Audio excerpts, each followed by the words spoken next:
President Trump says Ukrainian President Volodymyr Zelenskyy will finalize a rare minerals deal during a trip to the White House Friday. Under the agreement, the U.S. would receive mineral resources from Ukraine. A senior Ukrainian official tells CBS News that Kyiv hopes signing the agreement will ensure the continued flow of U.S. military support. CBS News foreign correspondent Imtiaz Tyab has more. Well, as Ukraine and the U.S. prepare to sign this deal for essentially a fund, if you will, that would allow the U.S. and U.S. firms to basically enter into agreements here in this country to start extracting Ukraine's minerals and, frankly, Ukraine's mineral wealth. We've heard from President Trump, who, and I'm going to quote here, he said, "I'm not going to make security guarantees beyond very much." He went on to say, "We're going to have Europe do that because Europe is their next door neighbor," of course referring to Ukraine. Now here's why that statement is significant. For Ukraine, for President Volodymyr Zelenskyy, security guarantees really for him is the foundation of any kind of agreement with the U.S. And without that, many people here in this country are going to be asking, why has Ukraine signed this deal to begin with? Now for President Trump, this has always been about the fact that he feels that Ukraine has received too much money from the U.S. and he essentially wants that money back. Now, we've been speaking to the CEO of one of Ukraine's largest titanium mines, and he has welcomed the deal, but he says Ukraine's mineral industry, is relatively underdeveloped, and so it's hard to really put a dollar amount on just what could be extracted. But even more than that, this is a country that has been at war for 3 years. 20% of his workforce is on the front lines. He's lost over half of his business in that time. So whether that deal is reached between Washington and Kyiv when it comes to Ukraine's minerals or not, it'll be many, many years before this country and that industry will recover. Back to you.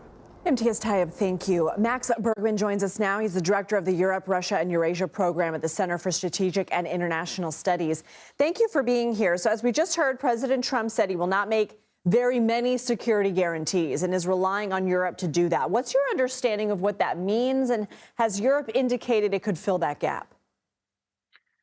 Well, I think what that means is that the United States, I think it looks like intends to walk away from Ukraine. And I think this agreement doesn't really mean very much. You know, the mines that we're talking about would have to be built from scratch. That oftentimes takes a decade, and there's a war going on. So it assumes that there's peace, and then you could develop these resources.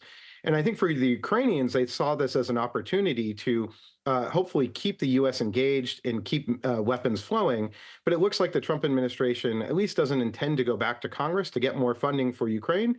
So then it's going to be left to the Europeans. And we tend to think the Europeans haven't done very much, but they've done more than we have, actually, in supporting Ukraine. And they have the resources to continue to support Ukraine. I think they will. Spending more, certainly, in terms of humanitarian, economic, and military all combined. Max, I got to ask you, does Ukraine essentially not have leverage in this to be able to reject this kind of deal? We just heard Imtiaz report that a lot of people in Ukraine are saying, look, if we're not getting security guarantees, why are we agreeing to this?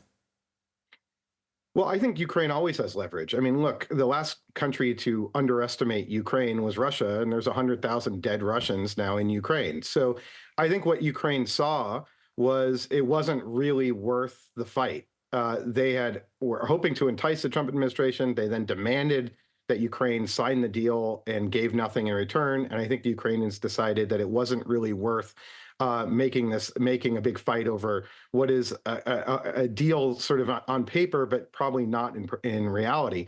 So to me, I think they just decided to not make this a real fight with the Trump administration.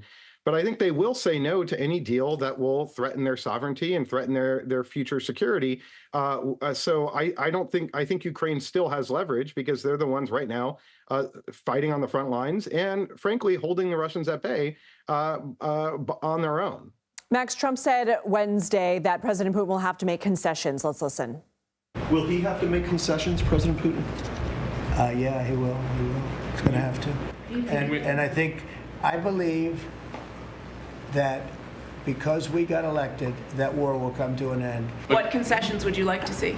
Oh, I don't want to tell right now, but I can tell you that NATO you can forget about.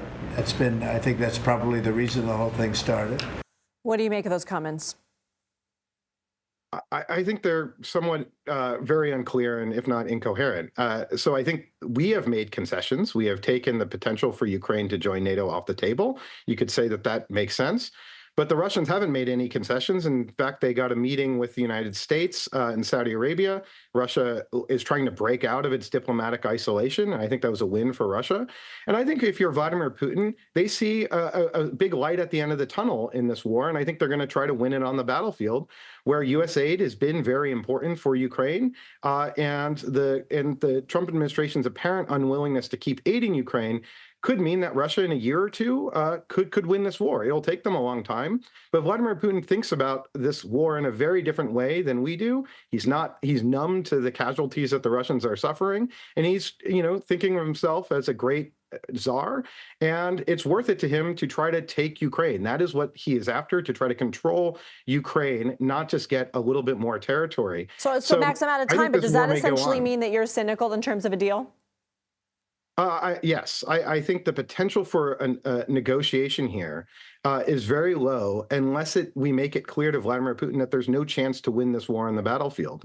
And I think he sees an opening that he can continue forward, and that we need to close that opening.